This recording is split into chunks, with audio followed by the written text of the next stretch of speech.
In the late 80s, I was contacted by a Air Force major when I was active law enforcement. He or she told me that you need to take a look at Dugway. There's something out there that you would be interested in. I said, what do you mean? And they replied, the new Area 51. Bob and I, like we always do, packed up our equipment, jumped in the RV, and we drove out here straight from Colorado.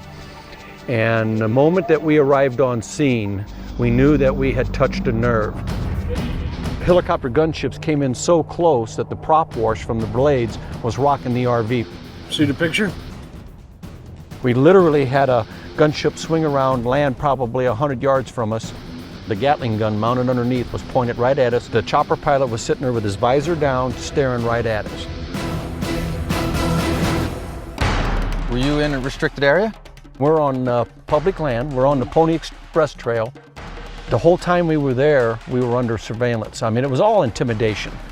You know, when we went to Area 51, our presence was responded to with camo dudes and vehicles on the ground. But what Ken, Storch, and Bob were telling us is that they actually got a much bigger reaction with helicopters landing near them, pointing weapons at them. That really does say just how sensitive this area is if you get an even bigger reaction than getting close to Area 51.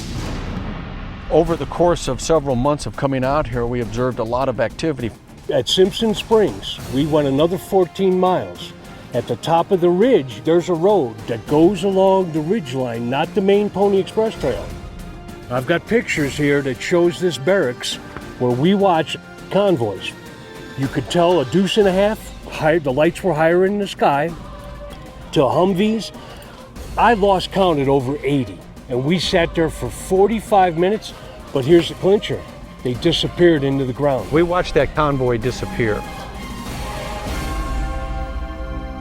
Bob's claim that an 80-vehicle convoy disappeared into the earth seemed suspicious at first, but in the 1990s, satellite imagery of military bases and access to it became very sophisticated. So there are compelling reasons to have the military at that time move their operations literally underground into subterranean test facilities. Now, you guys said back in '97 you were investigating Dugway in an RV and you got a lot of attention. There were helicopters checking you out. Is it possible that because you were in the RV, you were kicking up a lot of dust and created a huge profile that just attracted a lot of attention? Oh, absolutely. You can't sneak into this base without drawing that kind of attention. I mean... Uh-oh, guys, looks like we have company. Oh, boy. Yep, we got somebody coming. Told you. Here he comes. There's something going on. Where is he going? That's the question.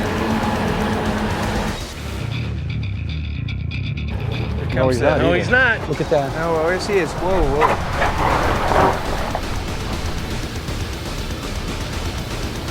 Nice to meet you, officer. Come back.